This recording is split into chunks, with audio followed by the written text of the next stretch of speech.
All right, all right. Shalom. Most High in Christ bless. Happy Feast of Purim. I pray everybody's in a festive mood.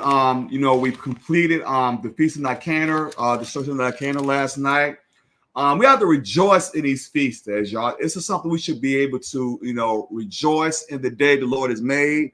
I know Big Mama loved to say that particular verse. We're going to touch it. But what's beautiful about this, y'all, is we are able to enjoy these feast days without fear. Because remember, during these times when we were celebrating these feast days in our years of past, we had to celebrate these feast days in captivity. And we're still in captivity, but not in hard bondage. But we have to enjoy these feast days, rejoice in these days, because something? The so-called blacks and the so-called Hispanics, Native Americans, who according to our fathers, we are the 12 tribes of Israel. We are the people of the book. We're the people who are supposed to keep these feast days with mirth and gladness. You're supposed to be like, what? Every time we read this Bible and we look at the feast days of old, and then like we read about Nicanor, about Nicanor being destroyed, that should bring some joy to your heart to know that your forefathers fought hard for us to have opportunity today to be able to rejoice in this. Think about it for a minute. The Lord put the Spirit on these men to go out here and fight. And we're going to deal with a sister tonight, a beautiful sister, Esther, who basically put her life on the line to help the nation. Once again, we have to be nation-minded. Rejoice in this day. The book of Psalms, chapter 118, verse 24. We have to rejoice in these feast days, cherish these feast days, because you don't know how much time we really have, y'all. You don't know what's going on overseas. They're talking about World War III coming. We don't know how much time we have on this earth. So in the meantime, we should be enjoying these times and rejoicing in these days that we have called the feast days with the Most High God ordained. So the book of Psalms, chapter 118, verse 24. Psalms chapter 118, verse 24. Yes, sir. This is the day which the Lord hath made. This day, the day of the Feast of Purim, is a 2-day feast, okay? It's not a day of, I want to say it's not a Sabbath day. It's a day of observance. Like we had Nicanor last night, the destruction of Nicanor. Those are not feast days. They are just days that we observe for great remembrance of the victory that we had as a nation. Okay, read it again. What the Bible say? Psalms chapter 118, verse 24. Go ahead. This is the day which the Lord hath made. Go ahead. We will rejoice. We will do what? We will rejoice. We will rejoice. Enjoy these feast days. Because Israel, we got. Go ahead, read. And be glad in it. And be glad, not sad. Be glad in it. Be glad in these feast days. Understand that these feast days represent us. This is our heritage. We're supposed to rejoice. Listen, and back in the world, we was rejoicing in Christmas, birthdays, Thanksgivings, Easters, all that nonsense. We was always rejoicing in that, doing all types of crazy stuff, because we were ignorant. But now we have opportunity to take the time and remember these days and enjoy the Bible, enjoy these stories. Listen, join us on the journey tonight as you get right back in time. I'm gonna ask a question. I'm gonna have brothers and sisters answer this question for me in the comment boards. What captivity was Purim? What captivity was Purim?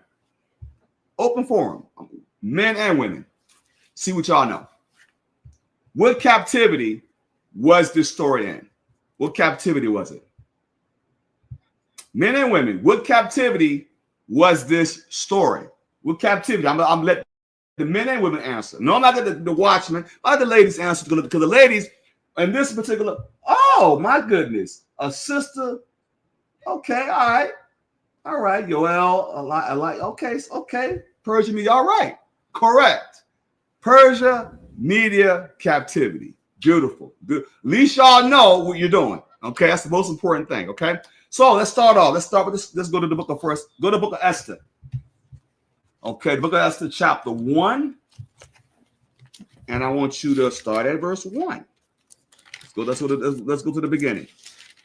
Esther, chapter 1, verse 1. Let's go to the beginning. All right. Book of Esther, chapter 1, verse 1. Now it came to pass in the days of Ahasuerus. Mm-hmm. This is Ahasuerus which reigned from India even unto Ethiopia, over 107 and 20 providences. Now, what would they be today? The Persians, and what would they be today? What nationality would they be today? The Persians. What would they be? Because it said, because read it again. What does the Bible say? What does it say? What does it say? Now it came to pass in the days of Ahasuerus. This is the Ahasuerus which reigned from India even unto Ethiopia, over 107 and 20 providences. Okay. All right. So what would they be today? Like modern day, who would be the Persians today? Okay, all right, the sister got it. East Indian.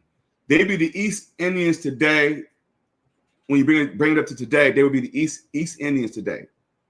You know, they would be Elam. The correct name, they would be called Elam. They're Shemitic as well. That's why it blows my mind when these so-called Jews say Shemitic, like they own the term Shemitic when Shem had other people. Okay, so they're Shemitic people as well. Correct, sis, you're correct. It was the East Indians today. Okay, but go ahead, read. Go ahead. Verse 2, that in those days. You're right. Persians are the Persians are Elam, and you're right, the Medes are Japheth. You're correct. You're correct with that, Joel. Thank you. You're correct. Go ahead. Verse 2, that in those days when the king Ahasuerus sat on the throne in his kingdom, which was in Shushan the palace. Verse 3, in the 3rd year of his reign, he made a feast unto all providences and servants. The power of Persia and Media, the nobles and princes of the providences being before him. Go ahead. When he showed the riches of his glorious kingdom and his honor of his excellent majesty many days, even 180 days. Let that sink in, everybody. Now look at how this other nation, they celebrated for 180 days, 6 months. They feasted for 6 months. And they had much pageantry. That's why I keep telling our people, look, these people, they took their nationality, took their how can I say this, their pageantry to another level. We have to do this, we have to surpass that. But look at what they're doing. They're having a great feast. Yeah, he's a king, enjoying himself. Go ahead, read. Verse 5. And when these days were expired, the king made a feast unto all the people that were present in Shushan the palace. Go ahead. Both unto great and small, 7 days. The court of the garden of the king's palace. Go ahead, brother. Verse 6. Where were white, green, and blue hangings fastened with cords of fine linen and purple to silver rings and pillars of marble. The beds were of gold and silver upon a pavement of red and blue and white and black marble. Go ahead, brother. Verse 7. And they gave them drink in vessels of gold, the vessels being diverse from one from another. Go ahead. And royal wine in abundance, according to the state of the king. Look at what they're doing. They got royal wine, they have pageantry, they got beautiful garments. Look at what they're doing. They are rejoicing in their customs. Why should we do that? We supposed to do the same, or surpass them, but I'm showing you they have pageantry. Go ahead, read. Verse 8. And the drinking was according to the law. None did compel, for so the king had appointed to all the officers of the house, his house, that they should do according to every man's pleasure. Go ahead. Verse 9. Also Vashti, the queen, made a feast for the women in the royal house, which belonged to the king Ahasuerus. On the 7th day, when the heart of the king was merry with wine, he commanded Mehuman, Bezda, Harbana, Bigtha, and Abakatha, Zethor, and Carcass, the 7 chamberlains that served in the presence of Ahasuerus, the king. Go ahead. Verse 11, to bring Vashti the queen before the king with the crown royal, to show the people and the princess her beauty, for she was fair to look on. So remember something. This is the king, right? Queen Vashti was beautiful to look upon. Now, let's just be honest, man. You know, you're a king. You want the best of the best. So he basically want to show off his wife. That's why when you choose a wife, brothers, understand this. She represents you, okay? And not just about the beauty on the outside, but the beauty on the inside, the Spirit of Christ. But remember something. He saw something. His wife was very beautiful, right, to look upon. He wanted to show his, she's basically his beauty because she represents him.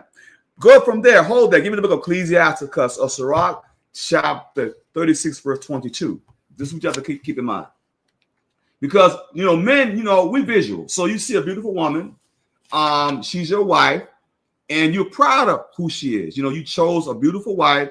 You want to basically show her off. I mean, because she's a queen. So he called her out. She was very fair to look upon. Fair only means beautiful. Ecclesiasticus chapter 36, verse 22. Ecclesiasticus chapter 36, verse 22. Go ahead. The beauty of a woman cheereth the countenance, and a man loveth nothing better. See, a beauty of a woman cheereth the countenance of a man. So he has his wife. He looks at her like, man, she's beautiful. She's, she's my queen. So you want to show her off. Hey, listen, she represents me. That's what he was doing. Go back to Esther chapter 1. I want you to go to verse 12 now. Esther chapter 1, verse 12. But the queen Vashti refused to come at the king's commandment by his chamberlains. Therefore was the king very wroth, and his anger burned in him. So she refused. Now remember now, he's a king. He's a ruler. He is a leader. She refused. How do you think that made him feel as a king? Because that's his queen. Okay, she represents him. So when she refused, she's rebelling against this man. What you think gonna happen now? Because now there's a problem. He's a king. And now she refused to go out, at his command because he's the king. So it's making him look bad because now he's a king and she basically embarrassed him. She refused in front of everybody. Go ahead, read. Keep reading. Go ahead. Verse 13. Then the king said to the wise men, which knew the times, for so was the king's manner towards all that knew law and judgment. Go ahead. Verse 14. Mm-hmm. And the next unto him was Karshina, Shethar, Abatha, Tarshish, Mers, Marcina, and Mermachian, the 7 princes of Persia and Media, which saw the king's face, and which set the first in the kingdom. You can imagine how the king looked. He was angry because you're a king, man. You're a leader, and your wife in front of everybody refused, and that make him look bad. In fact, it make him look kind of weak, though. That's why you ladies have to understand something. You are a reflection of your husband. So when you do something, and I get it, we're gonna have issues, and it's gonna be trouble in the flesh. But when you outright embarrass your husband, this is how people see it. Go ahead, read. Watch how people look at it. Go ahead, read. Verse 15. What shall we do unto the queen Vashti according to the law? Because she had not performed the commandment of the king on the source by the chamberlains. See, so now that was a law. See, she broke that law. They asking him, what should we do now? Go ahead, judgment must go out. Go ahead, read. Verse 16. And Mikuan answered before the king and the princess Vashti, the queen, had not done wrong to the king only, but also unto all the princes and to all the people that are in the providences of the king on the sword. So what they saying is she didn't just do wrong to you. That's going to prompt the other women to disrespect their husband, because now that what the thing is, she's the queen. She's supposed to set the precedent for the women of the country, of that nation. That's why we keep telling you, women, you are a reflection of the nation. Men, we're a reflection of the nation as well. So she disrespecting her husband is going to make the other women want to disrespect their husbands. Because they said she didn't just disrespect you, she disrespect the whole country, because when she did, she broke the law. So judgment must go out. Go ahead, read. Go ahead. Verse 17. For this deed, the queen shall come aboard unto all women, so that they should despise their husbands in their eyes. When it shall be reported, the king Ahasuerus commanded Vashti, the queen, to be brought in before him, but she came not. Because they saying the example will be the queen said, "Nah, I'm not going." That's like our women today. I'm not saying all women, but I'm saying small women want to get rebellious. I'm not going to do what my husband tell me what to do. So what that's going to do is she's the queen, so she's the one. She's at a high power. If they see, and if he let her get away with that, how's it going to make him look and make his kingdom look? You see? So they saying, look, not only did she disrespect you, king, she also disrespect all the men, because now what's going to happen is going to cause a ripple effect. So he had to do something. He can't just sit there and not do nothing. Because if he doesn't, how gonna make him look as a king? Go ahead, read. Verse 18. Likewise shall the ladies of Persia and Media say this day unto all the king's princes, which have heard of the deed of the queen. Thus shall there arise too much contempt and wrath. If it please the king, let there go a royal commandment from him, and let it be written among the laws of the Persians and Medes, that if be not altered, that Vashti come no more before the king Ahasuerus, and let the king give her royal estate unto another that is better than she. Okay, now I'm gonna show you something. I'm gonna show you what he had to do. Go to Ecclesiasticus chapter 25, verse 25. And this also should show even for you ladies out there, you with your husbands. Now, this isn't saying you're being oppressed. I'm not. You see, submission and oppression is not the same thing. Submission is submitting to your husband according to the commandments of the Lord. But when you outright disrespect your husband and just don't follow the commandments, this is the example, because she decided, I don't want to do what he tell me to do. So that making him look weak because he's a king. And on top of that, he had to do something. But this is what he had to do. Sirach or Ecclesiasticus chapter 25, verse 25. Ecclesiasticus chapter 25, verse 25. Give the water no pasture. Go ahead. Neither a wicked woman liberty to gad abroad. You can't give the water no passage. So you can't allow her to do what she wants to do. And I say that not in an oppression. Don't get me wrong, ladies. I'm not saying that man going to oppress you. But when it comes to you being disrespectful to your husband, especially, it's been done with the commandments, you refuse to do what he tells you to do according to the commandments, something have to happen. You can't get a word, no passion, no passage. And then she becomes wicked. Why? Because she's defying the commandments. In this context, she's defying the king's commandment in their country. Go ahead, read next verse. Verse 26. If she go not as thou wouldest have her, go ahead. Cut her off from thy flesh. Cut her off. So now he had to make a decision. She's beautiful. Oh, yeah, probably a dime piece. But he can't just look at her beauty, look at her spirit, because she won't go the way she's supposed to go according to his commandment. Even in our law, hey, she decides she don't keep the commandments, can't get a word, no passage, cut her off from your flesh. Go ahead, read. And give her a bill of divorce and let her go. Let her go, because that's what he had to do. Because she was acting up. I'm not gonna do this. I'm not gonna do what he tell me to do. I'm gonna do what I want to do. Oh, yeah? Okay, we're gonna find somebody to replace you now. That's what he had. So that's what that does to open the door for who? This is all the Most High. Go ahead, read. Go back to Esther. Where you at? Verse 20. Verse 20. 20 verse 20. Yes. Esther chapter 1, verse 20. And when the king decree which he shall make shall be published throughout all his empire, for it is great. All the wives shall give to their husbands honor, both great and small. Now that's what he says. He had to put a decree out there to restore order, because had he let that go, which let's say he didn't say nothing. He's like, you know what? Some brothers might say, you know what? They might really respect the person, like, I don't really want to correct my wife because I'm scared she might get mad at me. If he did that, his kingdom would look crazy. They were like, nah, she can do whatever she want to do. He won't do nothing. He had to do something to restore order. So now, once he restore order, the men will say, wait a minute. Order is restored. The women going to respect their husbands and so forth. Go ahead, read. Verse 21. Yes. And the saying pleased the king and the princes. Go ahead. And the king did according to the word of Mikuan. Go ahead. Verse 22. For he sent letters unto all the king's providences, into every providence according to the written writings thereof, and to every people after their language, that every man should bear rule in his own house, that it should be published according to the language of every people. So now is letting it be known. Ain't that something? Go to Esther. Now I want you to go from there. I'm trying to think. Go to Esther chapter 2. Start at verse 1.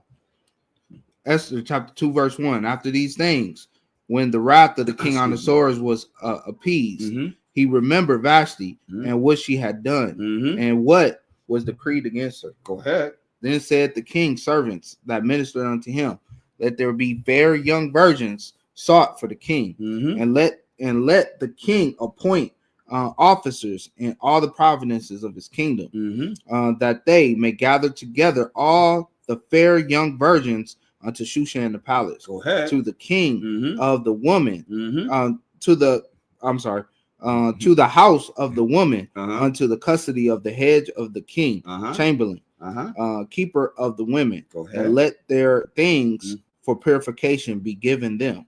Y'all have to understand something. During that time, the women they had different ways of purification.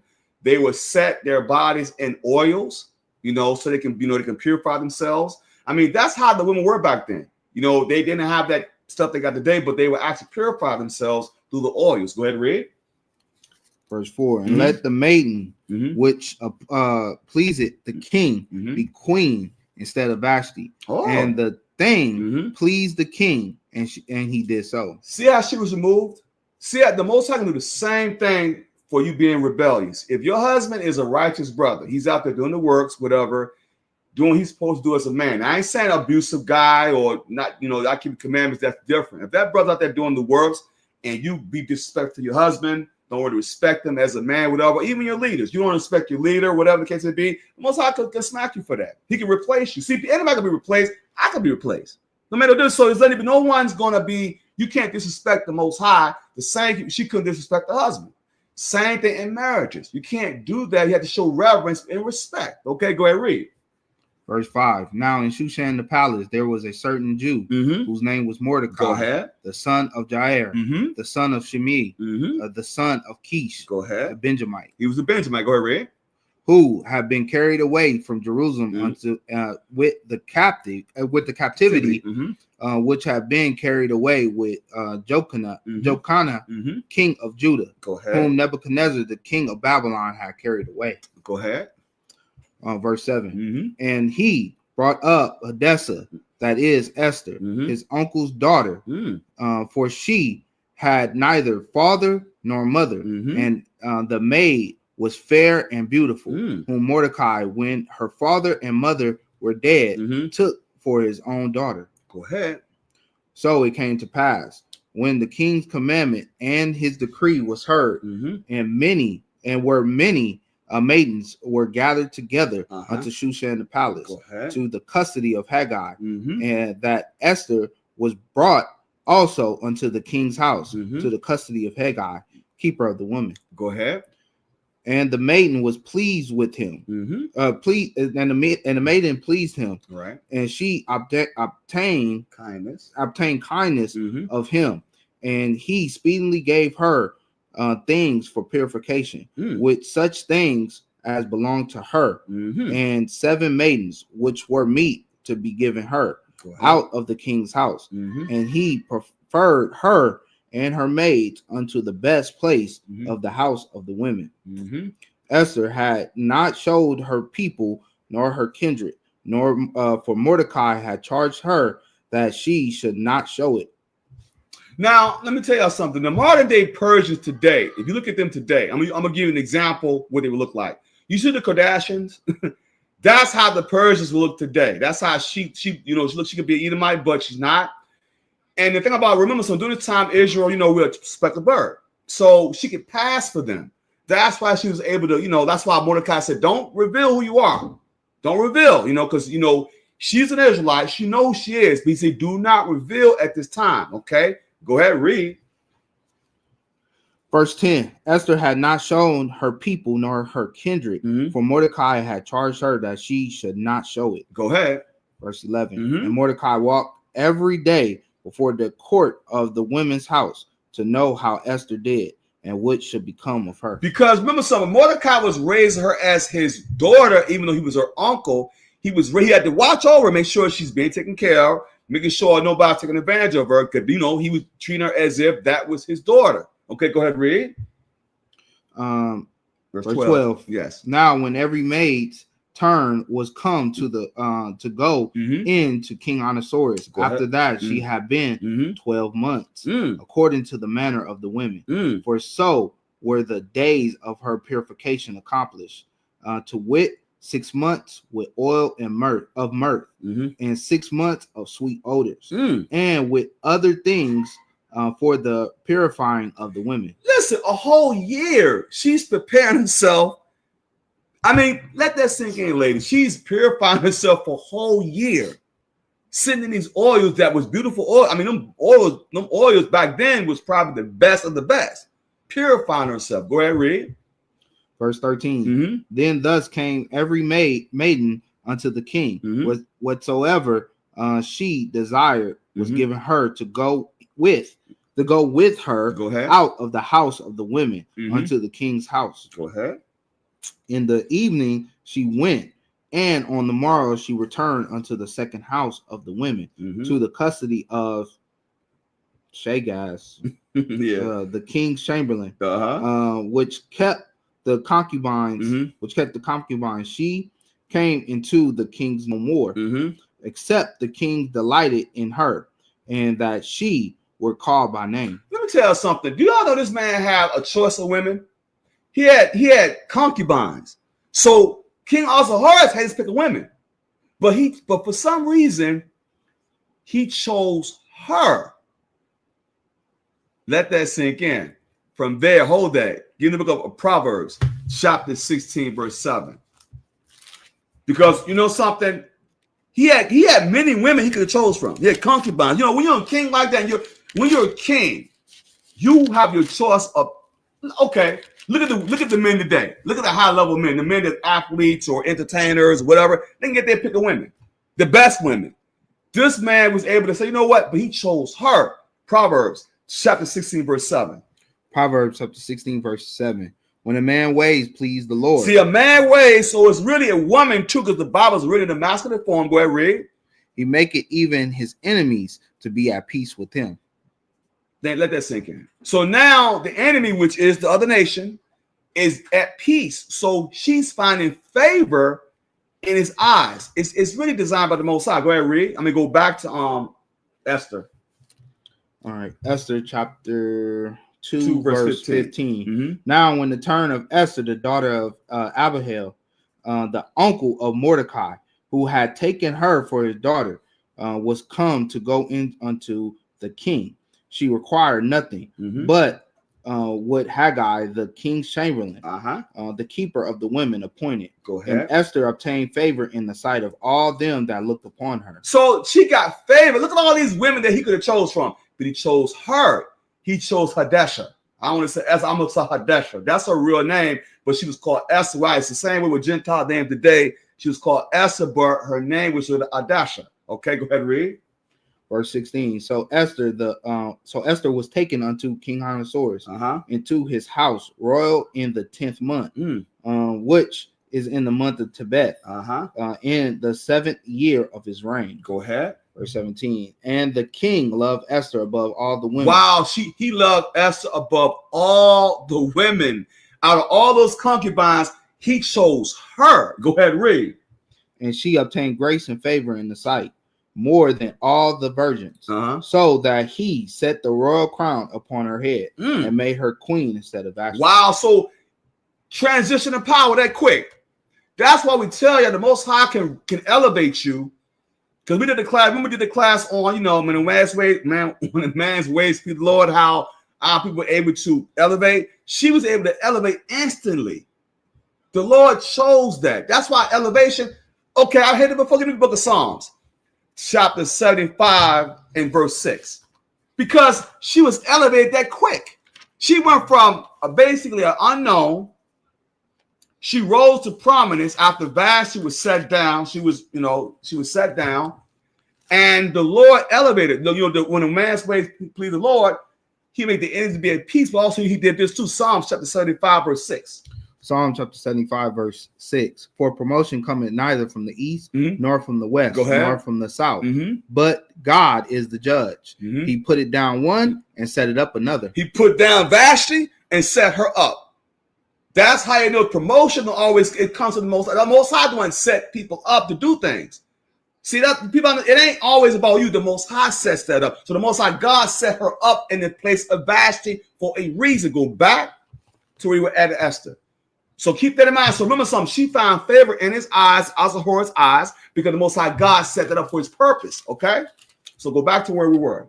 Verse 18. Then the king made a great feast unto all the princes and his servants. Go ahead. Even Esther's feast. And made a release to the providences and gave gifts according to the state of the king. Go ahead. Verse 19. And when the virgins were gathered together the second time, then Mordecai sat in the king's gate. Go ahead. Esther had not yet showed her kindred nor her people, as Mordecai had charged her. For Esther did the commandment of Mordecai, like as when she was brought up with him. See how she was obedient to her elders? She was obedient to the man that was over her. He charged her, do not reveal who you are. There's a reason for that. He said, keep it quiet. It's an appointed time. You're gonna have to reveal who you are. He said, and she listened. She wasn't disrespectful. She was not rebellious. She listened to her uncle, who was like her father. He said, do not reveal yourself yet, even though she was queen. Because she could have been like, you know what? She could have been like, you know what? I'm the queen now. I don't have to listen to you. She could have pulled that on her. She could have pulled a rank on her because she was the queen. But she still respected him as a father. And she listened to him because there's a reason why he told her, do not reveal who you are yet. Go ahead, read. Verse 21. In those days, while Mordecai sat in the king's gate, two of the king's chamberlains, Bigthan and Tarshish, of those which kept the door, were wroth and sought to lay hand on the king Ahasuerus. Go ahead.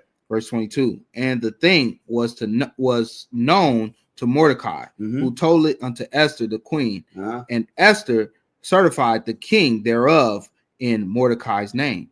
Go ahead. Verse 23. And when inquisition was made of the matter, it was found out. Therefore, they were both hanged on the tree, and it was written in the book of the Chronicles before the king. It was written in the book of the Chronicles of the king. Is a reason that's going to play out. So it was a beautiful thing that Mordecai did that. So Mordecai snitched on him. He had to snitch because if he didn't snitch, we're going to find out why that snitching was important. He snitched on those guys, found their plan, and they was able to get hung. And his good deed was written in the book of the Chronicles before the king. So that's going. So you're going to listen. So keep that in mind. What happened? Those two things happened. She wasn't revealed, and that good deed he did is, it's documented. Exactly, it's documented. Right. So now keep in mind. So it's documented. She isn't revealing who she is. That's going to play a very pivotal point. Go to chapter 3 now, verse 1. Esther chapter 3, verse 1. Go ahead. After these things did King Ahasuerus promote Haman, the son of Hammedatha, the Agagite. Now stop right there. Now there's a reason why I pulled that. Hold that. Go to 1 Samuel chapter 15, verse 3. Now we're going to show you the lineage of who this is, which should have took place because King Saul did not listen. This is why you can't be self-willed, everybody. When someone gives a decree, the Most High gave a decree to King Saul. He did not listen. That's why Haman is here. Because of this, because he didn't listen to what the Most High told him to do. So I want the book of 1 Samuel, chapter 15, verse 3. 1 Samuel, chapter 15, verse 3. Now go and smite Amalek, and utterly destroy all that they have, and spare them not. So listen, that's what he was. King Saul was supposed to annihilate the Amalekites. The Amalekites would be the so-called Jews today. That's who they would. Amalek is the Amalekites. That's who would be today. So King Saul at the time did not listen. Go ahead, read. Keep reading. It gets better. With that, verse 3. But slay both man and woman, infant and suckling, ox and sheep, camel and ass. So okay, so jump from there. Because second Samuel? Oh, that's first Samuel. I'm sorry, my bad. First Samuel, my bad. My was on second Samuel. What am I doing? Yeah. Anyway, so that was that verse 3, right? Right. Jump to verse 7. Verse 7. And Saul smote the Amalekites from Havilah until cometh to shore. That is over against Egypt. Go ahead.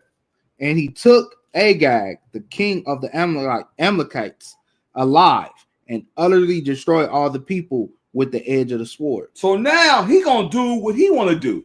Now he being self-willed now. And he's being a bold fellow. The Lord said, do not travel away with a bold fellow. So he gonna do his way. The Lord said, nah, he told you to destroy everything. He did according to his will. Go ahead and read. Verse 9. But Saul and the people spared Agag, and the best of the sheep, and of the oxen, and of the fatlings, and of the lambs, and all that was good, and would not utterly destroy them, but everything that was vile and refused, that they destroyed utterly. Ain't that something? So he did all that. So he didn't even do what was told to him, right? So what that? So go ahead on. So okay, what verse was that? That was 9. So he spared. He spared who? He spared Agag, right? Mm-hmm. Okay, now from there go back. To keep that in mind, he spared Agag. He wasn't supposed to do that. I want to give me the book. Go back to Esther again, 3 and chapter 3, verse 1 again. Esther chapter 3, verse 1. After those things did King Ahasuerus promote Haman of the son of Amathetha, the Agagite, and advanced him, and set his seat above all the princes that were with him. It called him the Agagite because he was of Agag. Remember something. He wasn't even supposed to exist. Haman wasn't supposed to be here. If King Saul had listened to the orders of the Most High, Haman would not have existed. He hates the Jews. So because he didn't listen, that's why Haman existed. Go ahead, read. Verse 2. And all the king's servants that were in the king's gate bowed and reverenced Haman, for the king had so commended concerning him. But Mordecai bowed not. Why did Mordecai bow? You see, he bowed not. Why did not Mordecai bow? Watchman. Why didn't Mordecai? So everybody else bowed down to the Haman, right? So why didn't Mordecai bow? There you go, idolatry. Because if he bowed down, then we would have been in the midst of idolatry. Okay, you're correct, Yoel. That's why he didn't do it. But go ahead, read. Nor did him reverence. Verse 3. Then the king's servant, which were in the king's gate, said unto Mordecai, why transgressest thou the king's commandment? Now it came to pass, when they spake daily unto him, and he hearkened not unto them, that they told Haman to see whether Mordecai's manners would stand, for he had told them that he was a Jew. So Mordecai said, look, he told him he a Jew.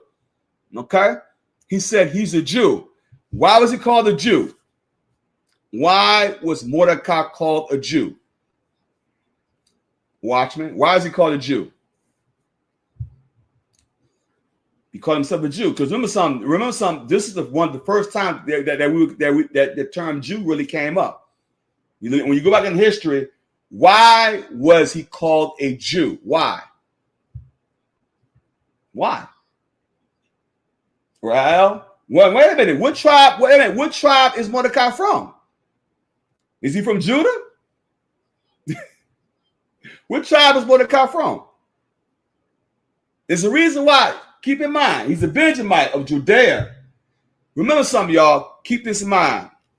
He was called a Jew because he was of the southern kingdom. Remember the kingdom was split? You had Judah, kingdom of Judah, which was the Judites, Benjamites, and Levites, right? And southern kingdom, they wasn't called Jews at this time. So that's why he called himself a Jew, even he wasn't of the tribe of Judah. He was the kingdom of Judah. Remember the kingdom was split, he was southern kingdom, right? So he's got southern kingdom. So that's why he called himself a Jew. He was a Benjamite, but he called himself a Jew. That's why it blows my mind. These so-called Jewish people call themselves a Jew. I'm like, what tribe you from then? Are you a Benjamite or you're Judite or you're Levite? Which one are you? Okay, you call yourself Jewish. Okay, well you take Judah, make it a religion out of them. So Mordecai said he was a Jew. If y'all was correct, it was southern kingdom, right? Go ahead, read. Verse 5. And when Haman saw that Mordecai bowed not, nor did him reverence, then was Haman full of wrath. He was angry. Go ahead, read.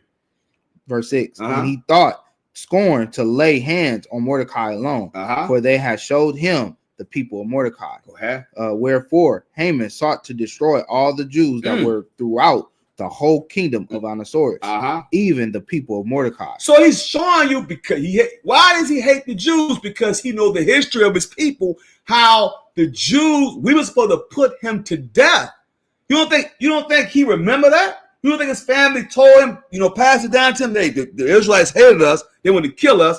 So he knows that he hated the Jews, that we were his enemy anyway. So he hated us. Go ahead, read. Verse 7. In the first month, that is the month Nisan. Go ahead. In the 12th year of King Ahasuerus, they cast Pur, that is the lot, before Haman, from day to day, and from month to month, to the 12th month, that is the month of Adar. And that's where we end the day. We in the 12th month of Adar. Okay, that's why when you count from the new moon, you count. We had the 13th day, which we had. What was last night? We had not the destruction of Nicanor. And do you also have Purim tonight? Some people celebrating Nicanor tonight, but we do know it's within that realm. Okay, you're not wrong, but that's how we celebrate it. We count those days off of the new moon. Okay, that's how we get through the 12th month of Adar. And we count them 13 days to get the Nicanor. Then we had the 14. We count always the 14, 15 day. Okay, so go ahead, read. Verse 8. And Haman said unto King Ahasuerus, there is a certain people scattered abroad and dispersed among the people in all the provinces of the kingdom, and their laws are diverse from all people. Neither keep they the king's laws. Therefore, it is not for the king's profit to suffer them. So what is he doing? What is Haman doing? What is Haman doing right now? What is he doing, people? Because what he's doing, he knows who we are. He knows, because Mordecai revealed he was a Jew. So what is Haman doing? What is Haman doing? What is Haman doing right now? What's Haman doing? What is Haman doing? You should know this. What is Haman doing right now? Because Haman is giving the credentials of who we are, right? He said, okay, we are diverse. Our laws are diverse. We scattered abroad, which means you know our history. We scattered abroad. What is Haman doing with the king? What is he doing? What's he doing? What is Haman doing? Because he is explaining who we are, right? What is he doing? Be a damn devil. You right about that, Ryan. Crafty counsel, exactly. It's crafty counsel. Because what he's doing, he's telling them, he's plotting. He's saying, listen, these people ain't gonna listen to you, king. They got their own laws. Same with the day. Let's take us, for example. We're Israelites, right? We keep the commandments. So that's like them saying, we're not following America. So they tell the president, listen, these Israelites ain't following what we're supposed to follow. They follow their own laws. So let's say the president said, you know what? I don't like that. So what they're doing, it's crafty counsel. They're doing it. He's trying to get the king to be angry with us. So he can have a reason to put us to death. That's why the next verse gonna show you. The next verse will show you what Haman was trying to do. Go ahead, read. Verse 9. If it please the king, let it be written that they may be destroyed. Oh, wow. See how it is? If it please the king, because he's trying to say, king, they're not listening to your laws. They got their laws that diverse from your laws. They're gonna go do their own thing. They're not following suit. They need to be destroyed, king. It's crafty, plus they are accused of the brethren as well. Because what they're doing, they're trying to find a reason to put us to death. Go ahead, read. And I will pay 10,000 talents of silver to the hands of those that have the charge of the business, to bring it into the king's treasuries. Verse 10. And the king took his ring from his hand and gave it unto Haman, the son of Hammedatha, the Agagite, the Jews' enemy. The Jews' enemy. Why? Because remember something, Agag was supposed to die. So quite naturally, we're going to be his enemy because he was supposed to die. Same way today, that same spirit is still here on earth today. They got that same spirit against the Israelites today. Don't think they don't. They do. It's called perpetual hatred. They still got it. Go ahead, read. And the king said unto Haman, the silver is given to tree. Go ahead. The people also to do with them as it seemeth good to thee. Go ahead. Verse 12. Then were the king's scribes called on the 13th day of the first month, and there was written according to all that Haman had commanded unto the king's lieutenant and to the governors that were over every province, and to the rulers of every people, Mm-hmm. of every province according to the writings thereof, Mm-hmm. and to every people after their language. Mm-hmm. In the name of King Ahasuerus was it written Mm-hmm. and sealed with the king's ring. Go ahead. Verse 13. And the letters were sent by post into all the king's provinces to destroy, to kill, and to cause to perish all Jews, both young and old, little children and women, in one day, even upon the 13th day of the 12th month, which is the month of Adar. Wow. So they didn't care. They wanted to kill everybody. In other words, y'all, they want to annihilate our whole nation. That's how much hatred this. I want to say something to this daggone Edomite. We could Edomite have 5 people. He wanted to annihilate us. Okay, go ahead and read. And to take the spoil of them for a prey. Mm.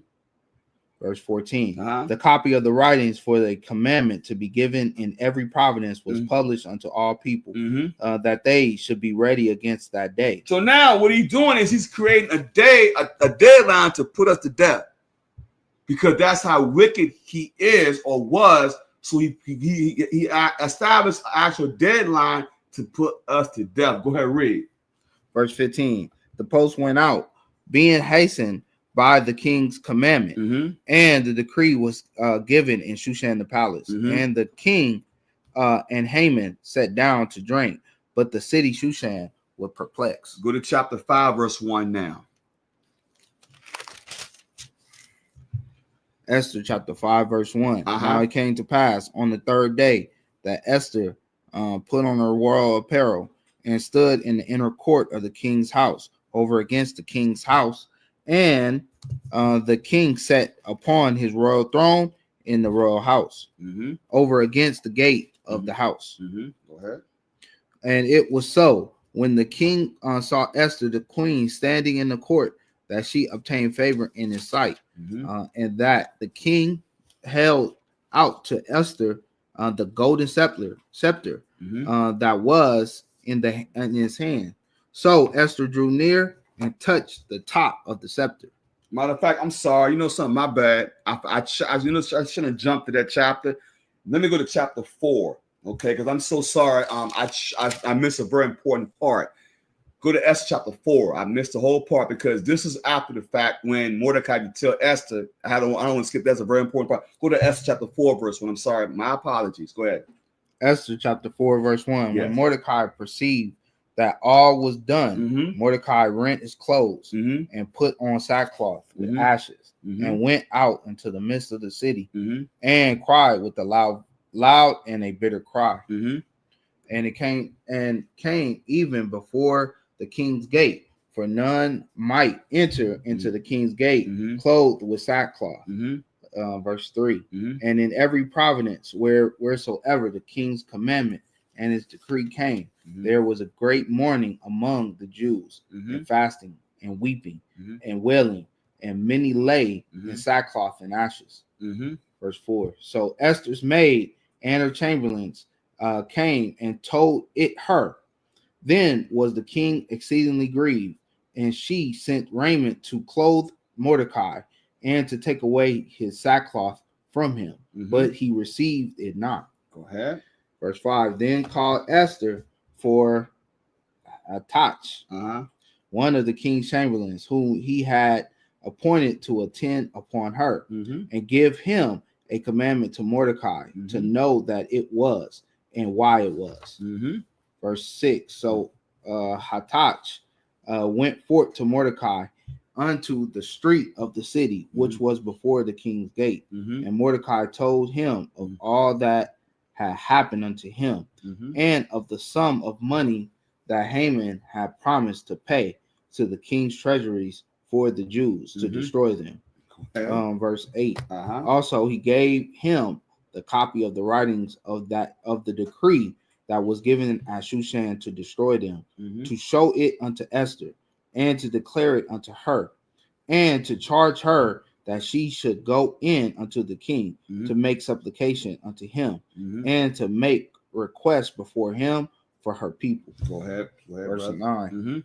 And Hatach came and told Esther the words of Mordecai. Right. Again, Esther spake unto Hathach and gave him commandment unto Mordecai. Verse 11, and all the king's servant and the people of the king's provinces do know that whosoever, whether man or woman, shall come unto the king into the inner court, who is not called, there is one law of his to put him to death, except such to whom the king shall hold out the golden scepter, that he may live. But I have not been called to come into the king's these 30 days. Go ahead. Verse 12, and they told to Mordecai Esther's words. Verse 13, then Mordecai commanded to answer Esther, think not with thyself that thou shalt escape in the king's house more than all the Jews. Verse 14. So what he's saying is telling Esther, listen, you saying what you saying, but don't get it twisted. Just because you up there and you in power, don't think the Lord thy God can't raise somebody else up in your stead to help deliver your people. Because he's saying, don't listen. This is for your people. Now you got to be nation minded. Now you got the position. Then it's up to you to help your people with your position. That's what we keep telling you, ladies and men. When you get a position like that, you're supposed to help your nation. Go ahead, read. Go ahead. Verse 14. For if thou altogether holdest thy peace at this time, then shall their enlargement and deliverance arise to the Jews from another place. But thou and thy father's house shall be destroyed. And who knoweth whether thou art come to the kingdom for such a time as this? Go ahead. 15. Then Esther bade them return Mordecai this answer. Go, gather together all the Jews that are present in Shushan, and fast ye for me, and neither eat nor drink 3 days, night 3 days, night or day. I also and my maidens will fast likewise, and so will I go unto the king, which is not according to the law. And if I perish, I perish. Verse 17. So Mordecai went his way and did according to all that Esther had commanded From him. there, if you have the Apocrypha, go to the rest of Esther. I'm going to give you a little bit more definitive. I'm going to give you a little bit more definitive right now. Go to the rest of Esther. I want you to go to chapter 15 in the Apocrypha, 15 verse 1. I'm tell you what really happened when she fasted. It can show you what really happened to clear everything up. That's why when you take this stuff out the Bible, y'all, the regular 66 books will not get this. The Apocrypha is very important. The rest of Esther in the Apocrypha, chapter 15, instead of verse 1. Go to your Apocrypha, the rest of Esther, chapter 15, verse 1. Esther chapter 15, verse 1. And upon the third day, when she had ended her prayer, she laid away her mourning garments and put on her glorious apparel. Verse 2. And being gloriously adorned, after she had called upon God, who is the beholder and savior of all things, she took 2 maids with her, and upon the one she leaned, as carrying herself dignity. Dainty. What she did was she used her femininity. She was dainty. You know what that does to men? It melts men. So she said, oh, king. So she was dainty, right? Because she's going to the king. Let me tell y'all something. The king at this time, if you come, he just told you, if you came unannounced, man or woman, you put to death. So she had to use her femininity. Oh, king. Because she had to do that to play that role. Because as she went there and she came there like, yeah, king, I'm coming. Her hair would have got cut off. She had to be wise as a serpent, harmless as a dove. Okay, go ahead, read. Verse 4.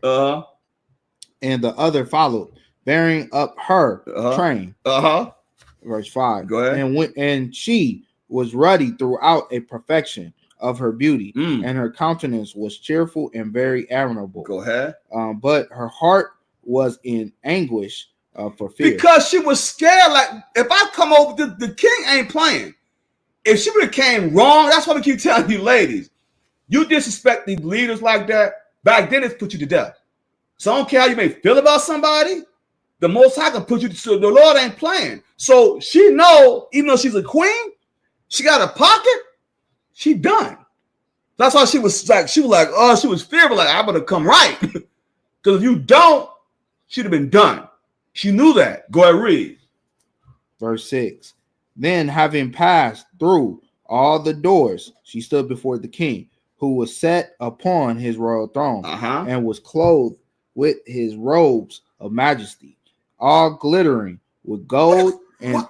Do you see that? He was glittering with. And y'all, man, come on, man.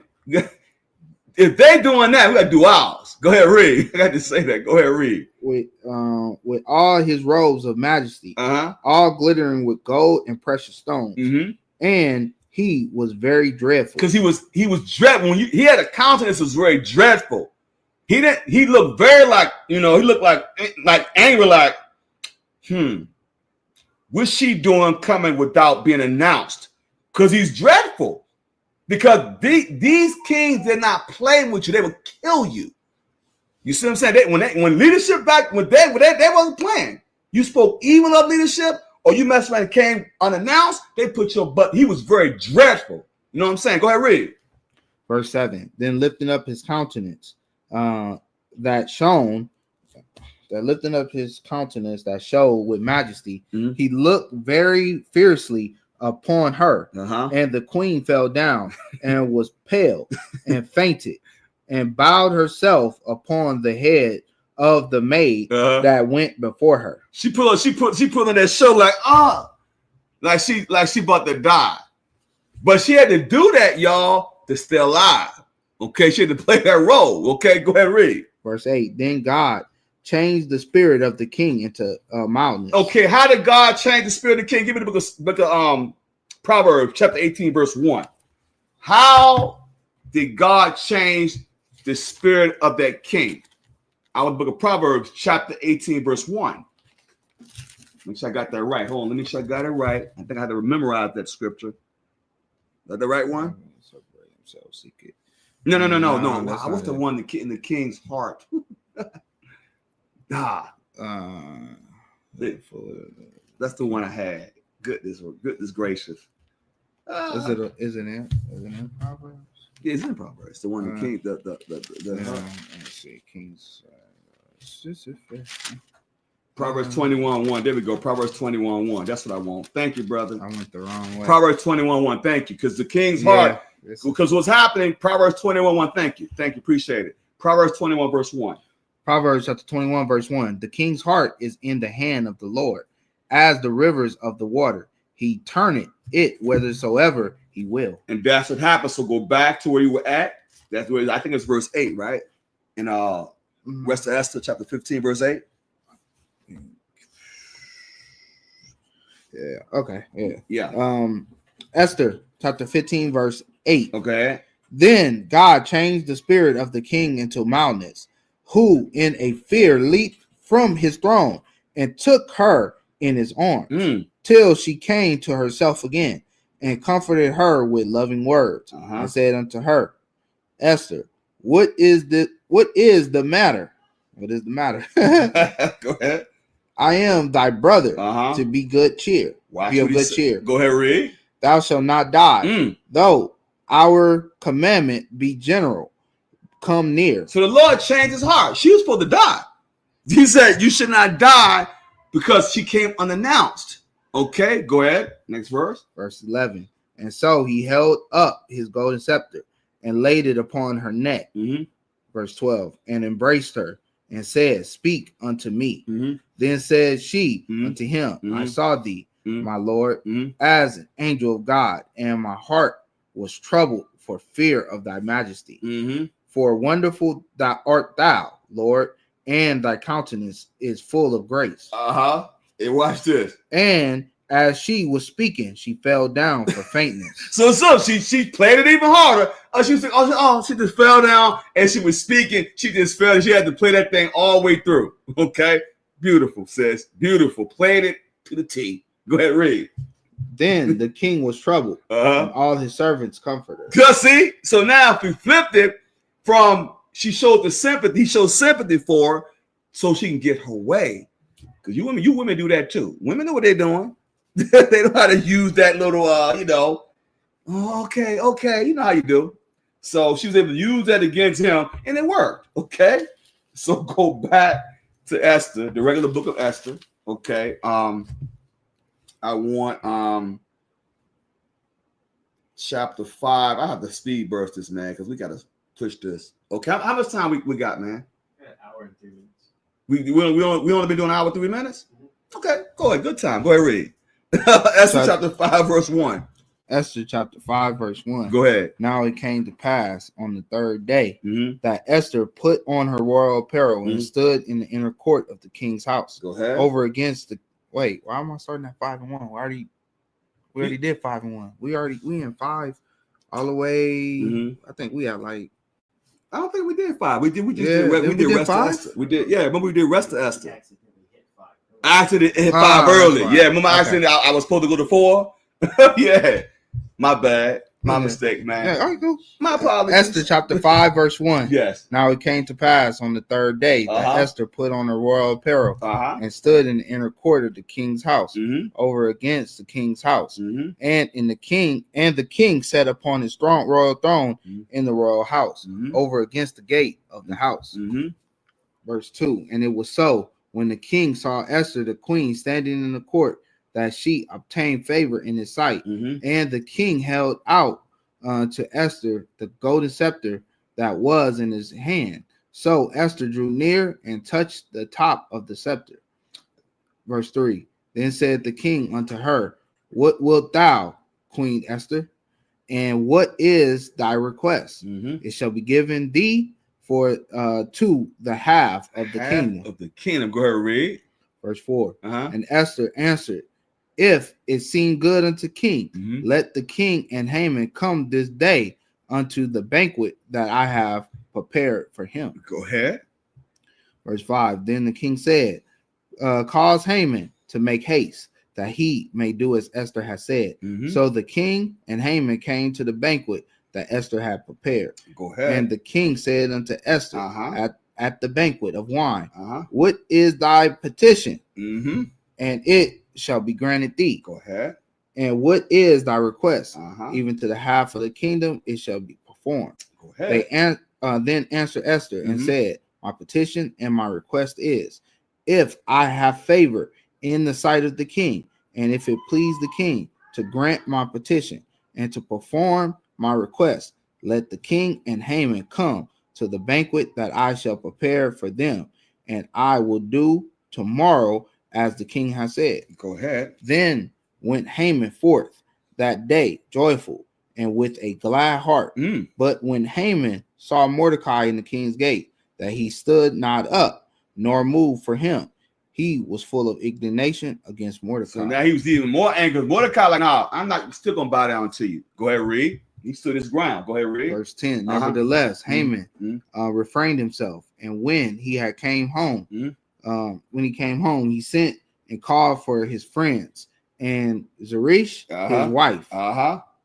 Verse 11. And Haman told them of the glory of his riches and the multitude of his children, and all the things wherein the king had promoted him, and how he had advanced him above the princes and the servants of the king. So Haman is bragging. Haman, oh yeah, I'm getting promoted. You know what I'm saying? He's just bragging to his family. Oh yeah, he thinking, they're gonna make a banquet for me tomorrow. It's gonna be awesome. He's bragging to his family, to his wife, and everybody. Go ahead, read. Verse 12. Haman said, moreover, yea, Esther the queen did let no man come in with the king unto the banquet that she had prepared, but myself. And tomorrow am I invited unto her also with the king. Go ahead. Verse 13. Yet all this availeth me nothing, so long as I see Mordecai the Jew sitting in the king's gate. So he hated Mordecai because Mordecai defied him. So next verse, go ahead and read. Verse 14. Then said Zeresh, his wife, and his friends unto him, let a gallows be made of 50 cubits high, and tomorrow speak thou unto the king that Mordecai may be hanged thereon. Go ahead. Then go thou in merrily with the king unto the banquet, and the thing pleased Haman, and it caused the gallows to be made. Wow. So they set Mordecai up. So they like, oh yeah, when you getting your power, take care of that Mordecai, that Jew. You know what I'm saying? They're like, oh yeah. Go to chapter chapter 6, verse 1 now. Esther chapter 6, verse 1. On that night could not the king sleep, and he commanded to bring the book of records to the chronicles. Remember the book of records. Remember what we told you about. He couldn't sleep. Because sometimes the Lord will bring dream to you, well, especially even our enemies. But the dream came to him. The Lord utilized that to do what? To make the prompt to go to the book of the Chronicles, right? So the records of the Chronicles. So now he's able to look in the book of the Chronicles to look up who? Go ahead, read.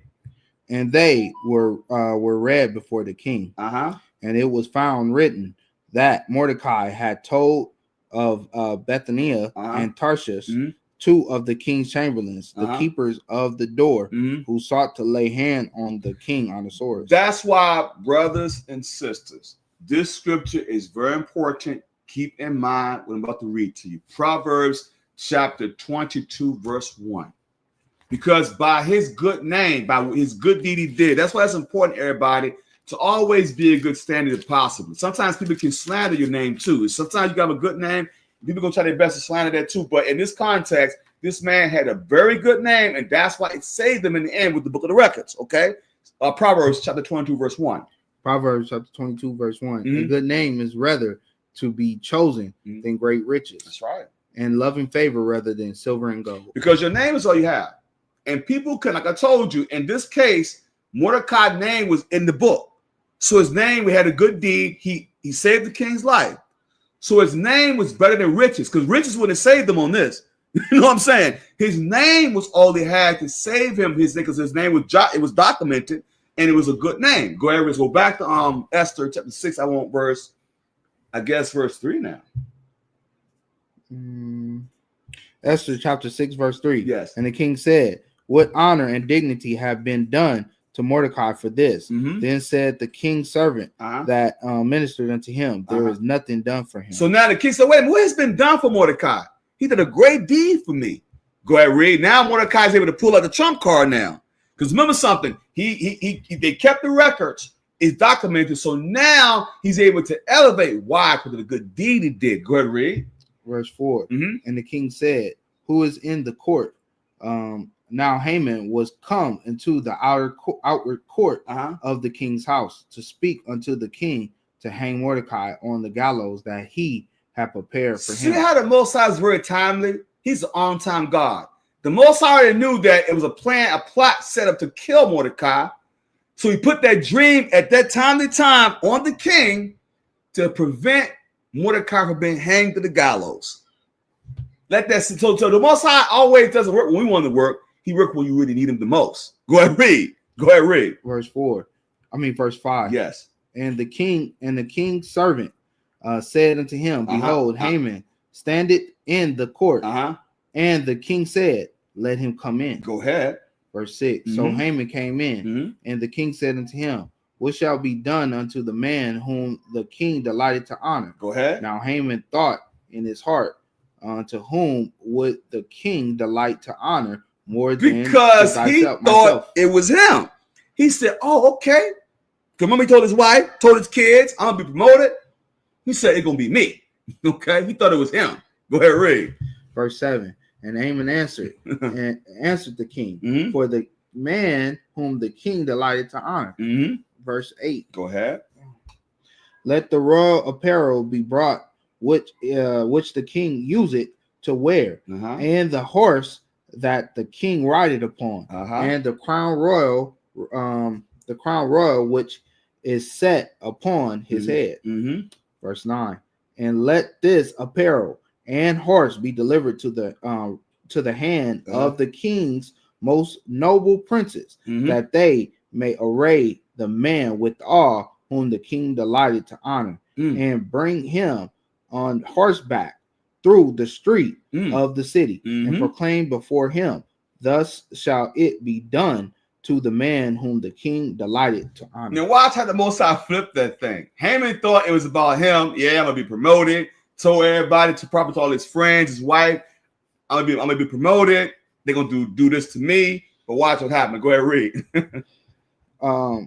Verse 10. Yes, sir. Then the king said unto Haman, make haste and take the apparel and the horse, as thou hast said, and do even so to Mordecai the Jew, that sitteth at the king's gate. Let nothing fail of him, that nothing fail of all that has thou hast spoken. Man, you can imagine the look on Haman's face, like, what? I have to do this for this? Oh my God, I know he was heated. Okay, go ahead and read. Then took Haman the apparel and the horse, and arrayed Mordecai, and brought him on horseback through the city, through the street of the city, and proclaimed before him, thus shall it be done unto the man whom the king delighted to honor. Verse 12. Go ahead. And Mordecai came again to the king's gate, but Haman hastened to his house mourning, and having his head covered. He was crying because Haman he was crying because Mordecai got elevated, and he had to be the one that give him his apparel and give him, the royal robe. He had to be, so the Lord twisted it and made him have to serve Mordecai. Why? Because Mordecai was what? He was obedient. He kept the commandments. He didn't bow down, even though Haman could have put him to death. He said, nah, that shows you how you stand strong for these commandments, y'all. Mordecai stood strong, and the Most High God rewarded him. Okay, go ahead, next verse. Go ahead, read.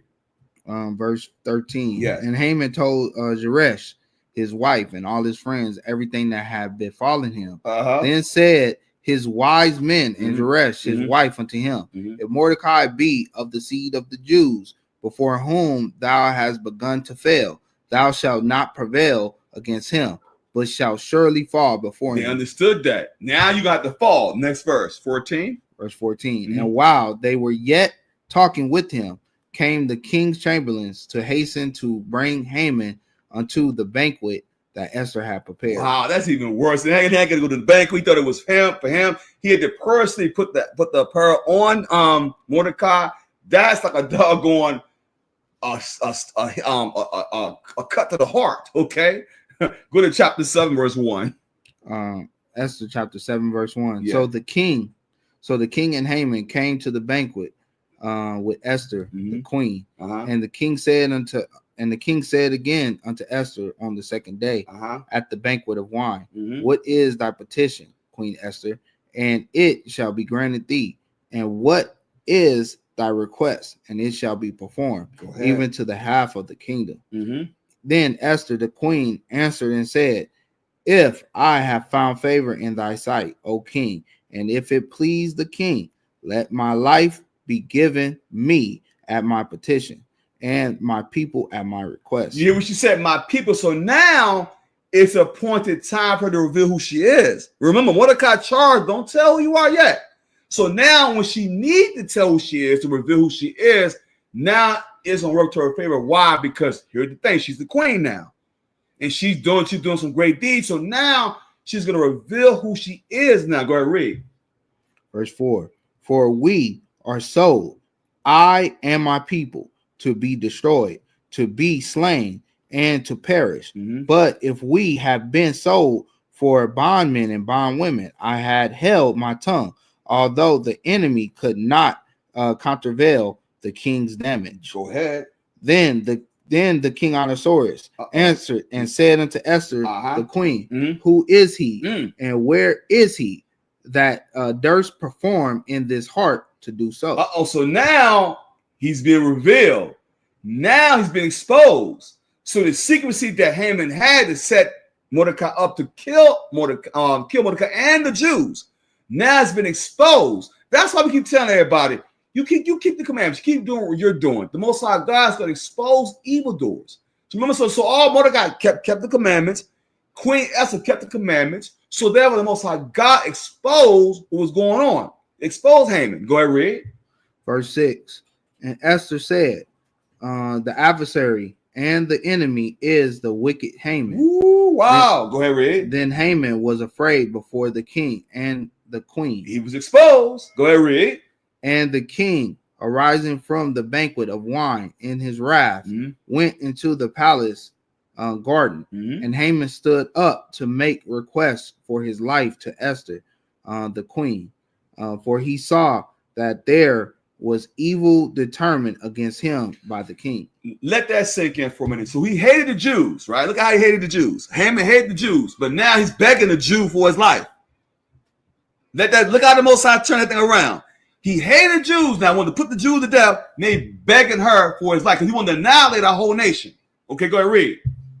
Verse 8. Then the king returned out of the palace garden into the place of the banquet of wine.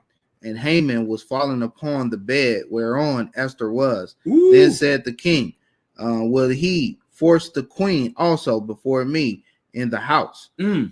As the word went out of the king's mouth, they covered Haman's face. Bad move, but bad move, Haman. You fell upon the queen. It looked like you're trying to rape her now.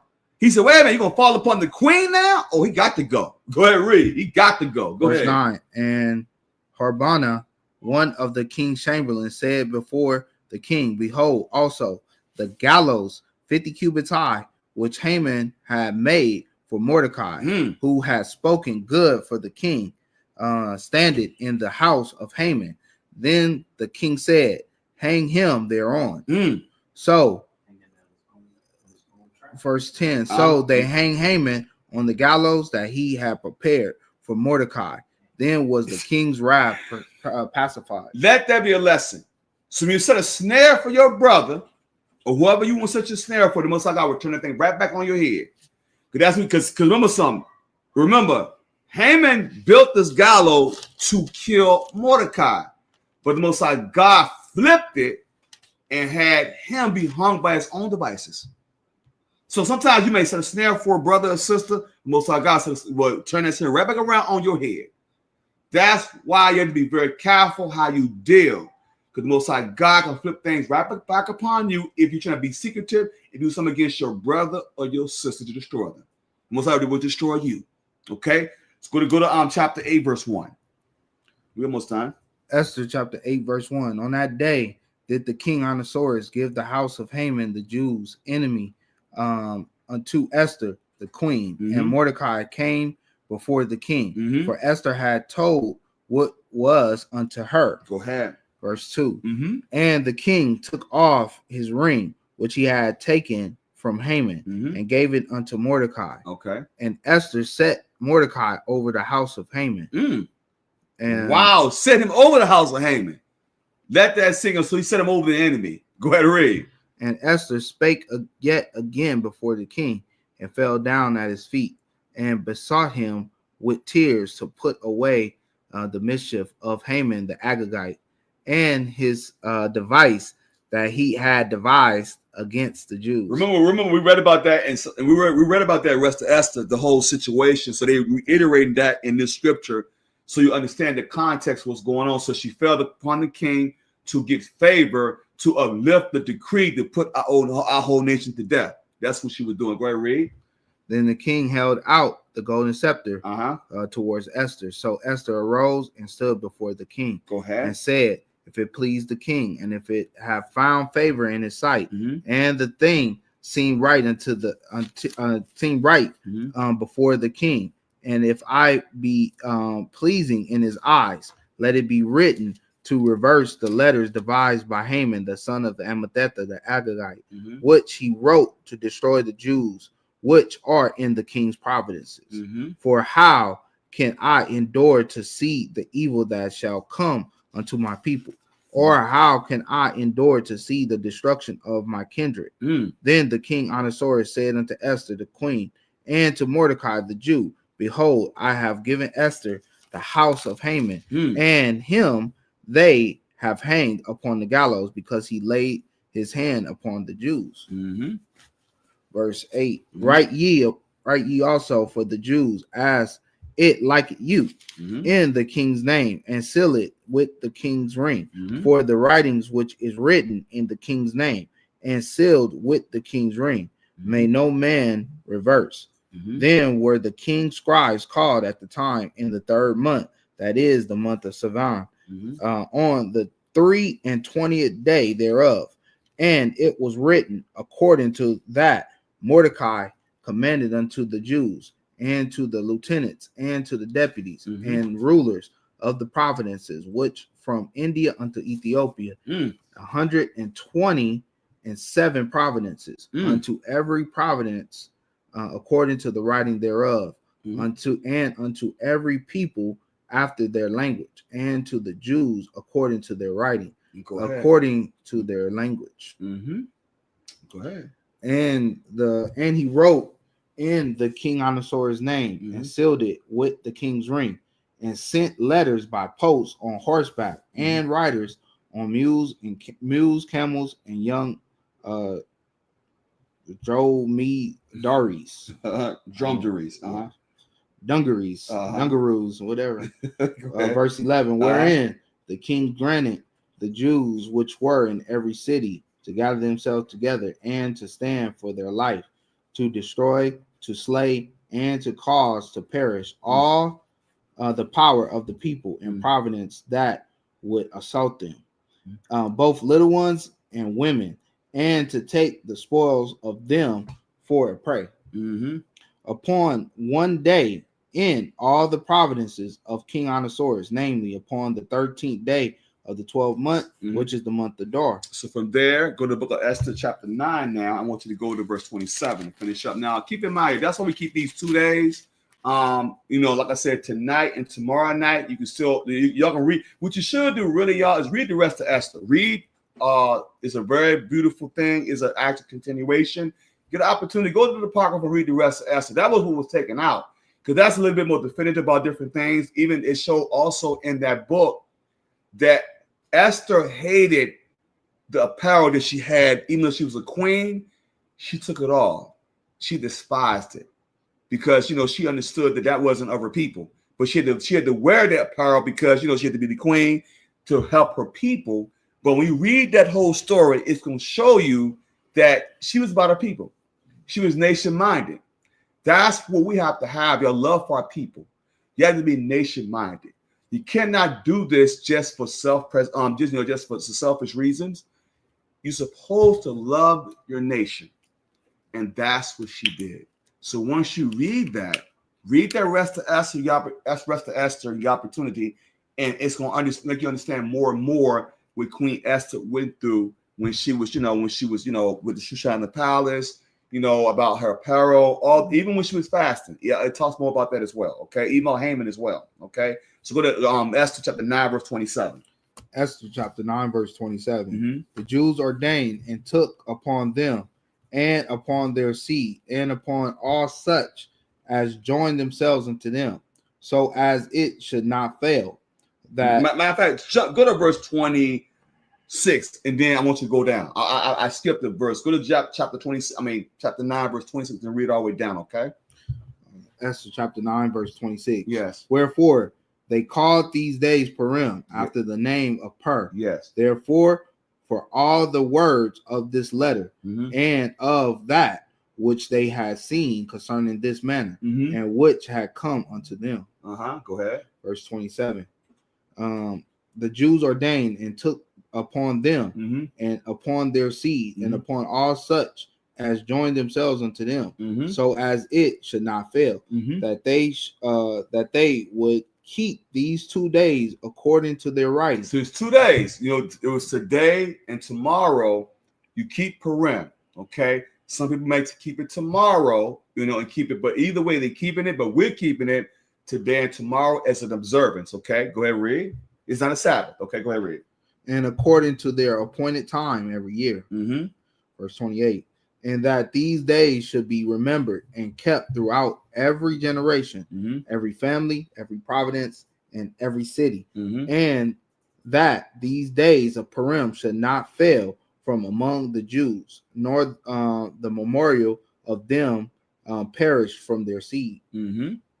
Verse 29. Then Esther, the queen, the daughter of Abihail, and Mordecai, the Jew, wrote with all authority to confirm this second letter of Purim. Mm-hmm.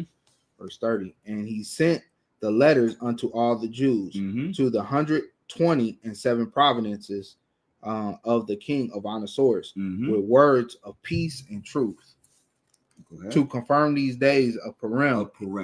Go ahead. In their times appointed, according as Mordecai the Jew and Esther the queen had enjoyed.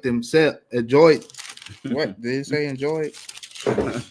Had enjoined them, and as they had decreed for themselves and for their seed the manners of the fasting and of their cry.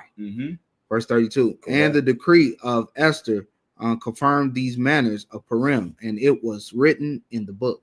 Okay, so I wish I could do 2 days of this class, man. I had to do only one because of my schedule, but I had to cram kind of everything in this. I really wanted to go a little bit more definitive, but because of time's sake, y'all have to cut it short. But like I said, please get an opportunity, y'all. I had to cut it short, but go read the rest of Esther and the Apocrypha. Take the time to meditate on these words, y'all, because this is our sister. She went out there and put her life on the line. Our brother Mordecai stood strong, stood for the commandments. He showed by being resilient and not, fainting, because he could have folded up, knowing that we were going to die, but they stood strong. That you should draw strength from that. These feast days, y'all, please draw strength from these stories. This isn't just a story, it is your history. This is our true Israelite history. This happens to be you so-called blacks, you so-called Hispanics, and Native Americans. According to our fathers, we are the 12 tribes of Israel. This is our history. This is our history. So make sure you stay strong in this, y'all. Stay strong in these commandments, all right? So like I said before, y'all, you can celebrate, come together. It isn't a Sabbath day. So enjoy the feast, enjoy the time, meditate on these scriptures, So I want the book of 1 Peter, chapter 2, verse 21. Hope y'all enjoyed tonight's class. Enjoy the scriptures. Go over it. Meditate on this stuff. Y'all understand this is our heritage. This is our history. Okay? Go ahead, read.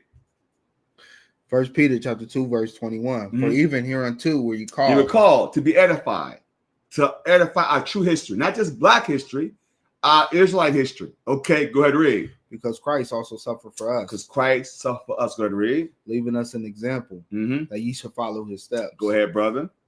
Who did no sin, neither was guile found in his mouth. Go ahead. Verse 23. Who, when he was reviled not again. They spoke evil of Christ and they won't speak evil of you. Okay, go ahead, read. When he suffered, he threatened not. Go ahead. But committed himself to him that judgeth righteously. The righteous judge, the Most High himself, the Father of spirits. The book of Acts, chapter 5, verse 29. The book of Acts, chapter 5, and verse 29. Then Peter and the other apostles answered and said, we ought to obey God rather than men. We ought to obey God rather than men, just like Queen Esther, Hadasha, and Mordecai. They obeyed the Most High. The Most High elevated them. All praise to the Most High in Christ. Forgive us the opportunity to share this word with y'all. We pray y'all was edified tonight.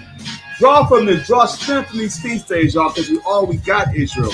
Also, I'm gonna give another shout out to the other elders, the bishops, the deacons, the priests, the counselors, the women out there doing the work. Ladies, keep doing a tremendous job. Keep doing the work, everybody. Please come join the force. Come join the family. Become a saint, okay? Help us build righteous Israelites. Also, send your alms. Please send your donations. Your donations are greatly appreciated, y'all. Thank you for supporting us.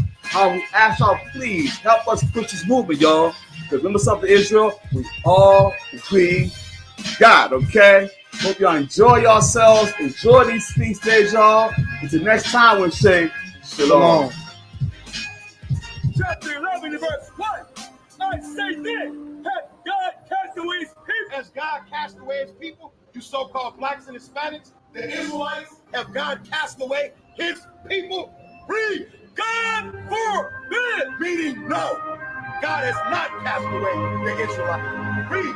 For I also am an Israelite. Paul said, I also am an Israelite. That's the New Testament. Read. Of the seed of Abraham, of the tribe of Benjamin. God has not cast away the Israelites.